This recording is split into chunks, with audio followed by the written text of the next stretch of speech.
அனைவருக்கும் மக்கள் மருத்துவத்தின் அன்பு கலந்த வாழ்த்துக்கள். உணவில்லையில் உலகில்லைன்னு சொல்லுவாங்க இல்லையா? இந்த உலகமே உணவை நம்பிதான் இருக்கு. அப்படிங்கும்போது விவசாயமும் கால்நடையும் கண்டிப்பா இந்த உலகம் இருக்க வரைக்கும் இருக்கணும். அப்பதான் மனிதர்கள் உயிர் வாழ முடியும் இல்லையா? உணவு பஞ்சம் வராது. அப்படி விவசாயங்கள் ஒரு பக்கம் பாதிக்கப்பட்ட இடங்கள்ல பாத்தீங்கன்னா கால்நடைகள் வளர்க்குறாங்க.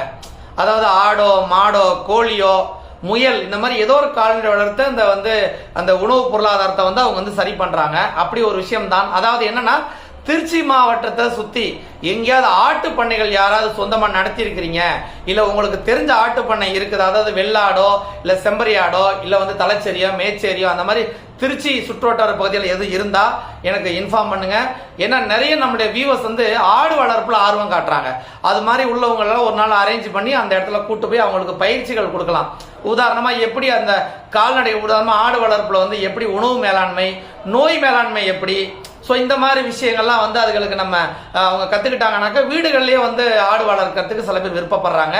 ஏன்னா என்னதான் நம்ம மருத்துவம் பேசினாலும் பொருளாதாரம்னு ஒரு விஷயம் இருக்கு இல்லையா? அந்த பொருளாதாரம் உணவு, இந்த கால்நடை தொடர்பான பொருளாதாரம் ஒரு காலத்துல பாத்தீங்கன்னா வீட்டுக்கு ஒரு மாடு இருந்தா போதும், அவங்க குடும்பத்தை எப்படியாவது காப்பாத்திடலான்னு. அது போலதான் ஆடும்.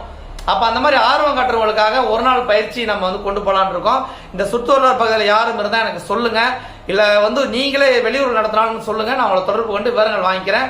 மக்களுக்கு பயனுள்ள இருக்கட்டும்.